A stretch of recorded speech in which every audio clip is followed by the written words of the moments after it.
Yeah, he's like, I only brought one shirt and I brought like no pants and like no pairs of shoes. I don't know what I was thinking.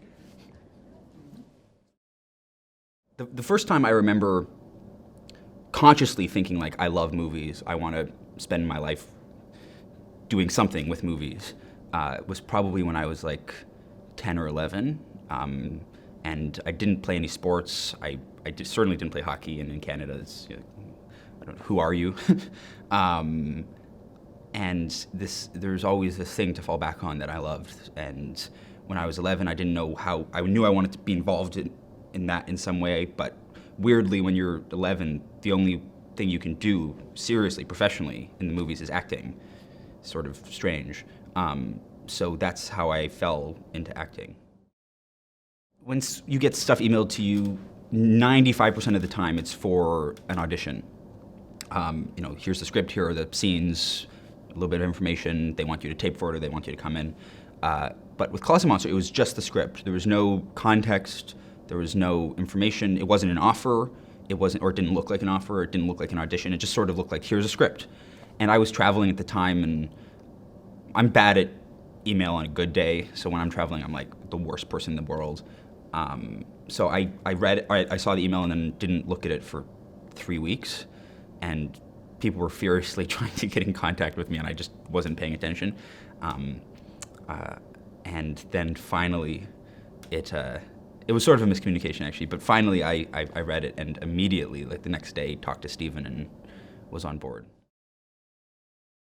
It became very obvious reading the script that although the core of the story was very familiar, and you know, it's a coming-of-age story, it's dealing with identity, dealing with your family, with where you're living, who you are, it's very familiar themes, but the approach to them was wonderfully it just was so full of imagination and life and like genuine energy. Like you could just feel, I didn't know anything about Stephen, I'd never met him, but you could just feel that this was coming from a really excited, honest place. And that's so, just like when you meet someone in person and someone's genuine and someone's excited and someone wants to talk and wants to listen, and you know, you immediately like that person. It's the exact same quality that his script had. After I read the script, I talked to Stephen a lot. For long periods of time, we shared books. The first book he gave me, the first time we met, he gave me a book called Autobiography of Red by a genius Canadian poet, classicist named Anne Carson, which is a very different story, but it's also coming of age, struggling with sexuality. It has, there's similarities in the central characters. So we just sort of had that sort of dialogue. Beyond that, there wasn't a great deal of research in the classic sense, but it was really just getting to know Stephen and getting to know his script as best as I could in the time that I had. A lot of the film, Stephen will tell you this, a lot of the film is personal for him. A lot of it is, it's not a autobiographical film, but there's elements that come from his own life. So I guess it would have been an easy assumption to think of Oscar as some sort of avatar for Stephen, but we never talked about it like that, and I never really thought about it like that. I never thought, oh, this is, because that's just an overwhelming thought, to think that you have to do justice to someone's life, and not only someone's life, but someone who's like in front of you every day. So it helped me, and I think it helped Stephen, to think about Oscar as a completely separate, independent person who's going through his own very specific series of events. I certainly don't call my agents and say like, only give me the lonely, vulnerable, you know, put down upon outside. It's like, but it's also, I think it's circumstance. It's, you know, being how old I am, you know, you're mostly playing teenagers, and most movies and TV shows that are about teenagers, or that prominently feature teenagers, are about struggling with identity and belonging and sexuality and all these different things. So I don't think it's a coincidence, you know. Directing and acting are more or less on the opposite ends of the spectrum. Acting is mostly very internal. You know, it's like I don't even know how to think about acting. I still feel like a kid when I talk about it and when I think about it. But it kind of feels like reaching for smoke. Like you never really feel like you're connecting to anything. You don't know what you're doing, or at least I don't know what I'm doing. It's all adjectives and weird ideas and big things. Directing is much more. There's some of that, but it's much more concrete. It's logistical. You're in charge of people. You're organizing things. You're making choices. You know, that shirt or that shirt, this location or this location, and those choices hopefully come together and build up to make a cohesive whole. So there's analogies between the two, but they're very, very different, and the pleasures and difficulties of both couldn't be more different. They're enjoyable, and acting I find more terrifying. Acting is more viscerally terrifying. Like when I'm acting, I go to bed and I'm like, I don't know why I'm doing this. Like I'm gonna ruin it. I don't know what's going on. It's like an existential thing. It's awful. Directing doesn't have that. It's more of like a surface stress. You're like, oh my God, is the truck gonna show up on time? And it's different. It's been interesting to kind of explore. I grew up playing a lot of video games, and I don't quite as much anymore, but there's been really exciting, sort of in the same way that it happened in film in the 70s, 80s, and 90s, where suddenly cameras were smaller and lighter and cheaper, and Cassavetes could push through, and then later Jim Jarmusch and Tarantino, and this new wave of kind of rebels making interesting small things could do it outside of a studio system. It seems like, and I'm not an expert by any means, but it seems like there's been a parallel thing happening in video games in the last 10 years where the infrastructure finally exists for one person or two people or three people to go off and make a game and then release it to the world. And I know Journey is a bit bigger than that, but it's part of this opening of the landscape. Suddenly it's not all shooting and killing and kind of kinetic video games. Suddenly it's okay for them to be quiet and wistful and light on control, and it's more of an experience, and it's more mood and atmosphere than it is gameplay. And Journey is like the pinnacle of that. I used to think that it would be really cool. Maybe I got it from an anime or a movie or something, but to have, this is weirdly specific, but to have like an arm that you could like transform into anything you wanted it to be. So it could be like a sword or another leg or a can opener or wings or what. It's like, I don't know, it seems like impractical, like there's probably cooler powers, but I spent like 2 years of my childhood just like wanting my arms to shapeshift. So I don't know what that means. Read into that. Psychiatrists out there, tell me what that means. The fact that you can, whatever you think of Tangerine, the fact that you can go off with an iPhone and make a movie like that about that subject matter, and have it, and not only make it, but then have people watch it and like it and have it do well, says a lot about where we are and where we're going, and also where we've come from. I think it's also harder. It's more competitive. When you have thousands and thousands and thousands of movies getting made every year, it's harder to stand out from the crowd. But it's also, you can take that as a challenge too. It's weird. I think that no matter how many people are making movies, I just have this feeling in my gut, it's not scientific at all, that the same % of those movies will be good. Just because more movies are getting made doesn't mean that more of them are good. But I think it does give access to people who would not otherwise have access, especially, like I said, people who don't fit the, old Hollywood white male mold of who is allowed to make a movie, and I think that can only be a good thing. American Crime is, it's just, I feel incredibly grateful to have been a part of that. It's one of the best, I think, it was last season at least, it was one of the best shows on network television, one of the most serious-minded, one of the best casts on TV, I think, and to come into that, and to get to work with people like John Ridley and Lily Taylor and Felicity Huffman and Timothy Hutt. It's just like the list goes on and on and on, both in front of and behind the camera. So I feel excited, grateful, all the kind of cheesy adjectives. But also when I started, I was incredibly terrified. It was a very scary first week on set. Because the show, if you watch it, is very serious and very dramatic and very focused, and it's very cohesive in that way. And John, when you meet him, or at least your first impression of him, is kind of similar to that. He's very serious, he's very well-spoken, he's very careful. So I just assumed that he came out of like the Yale school of like drama. But he, if you look at his IMDb or you read up on him, he was a stand-up comic. He wrote for Fresh Prince. He wrote on a whole bunch of sitcoms, and then he moved to kind of like pulpy cop shows. Like, he's gone through such an interesting trajectory in his career.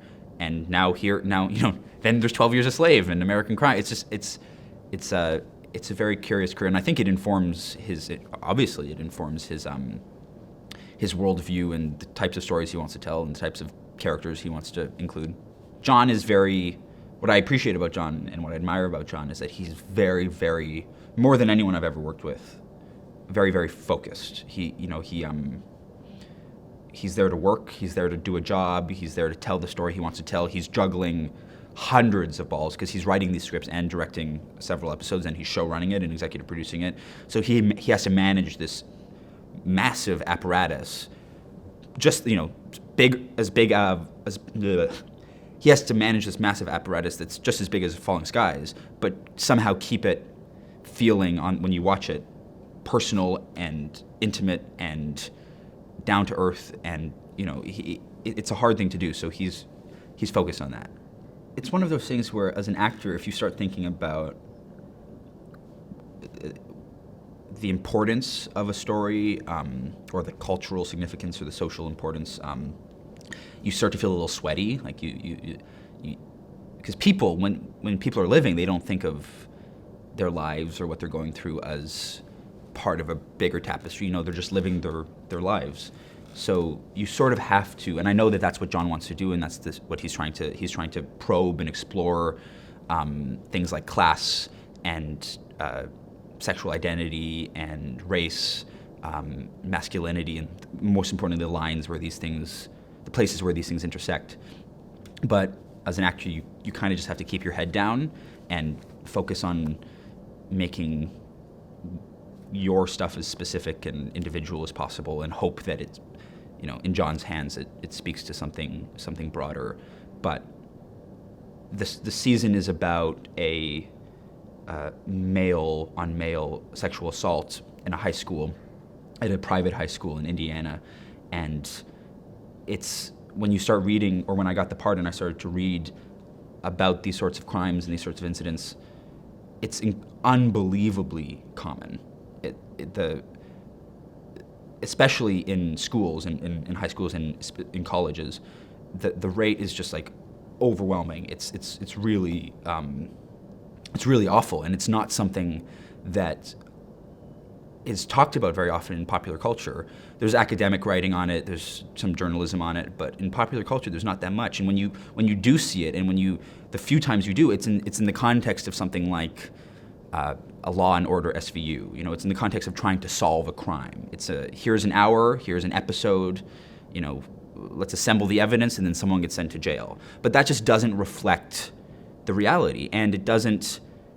It's a procedural, and American Crime is not a procedural. American Crime is not, despite its title, is not about a crime. It's not about solving a crime. It's not about justice, really. It's entirely focused on how something like this affects a community, affects the people who are victimized, affects the perpetrators, the families involved, the institutions involved. It's really an exploration of like a ripple effect. So it's different than anything on TV. I hope that makes people want to talk I guess. There's no villains in his world. No one is, even people who, even when you hate them the most and when they're causing the most harm, you know that they're not coming from a place of ill intent. They're not coming from a malicious place. They're trying to protect the things that they care about, whether it's their children or their careers or the bureaucracy that they've been put in charge of, or reputation. Everyone's just trying to protect the things that they care about. And they're coming at it, they're trying the best that they can.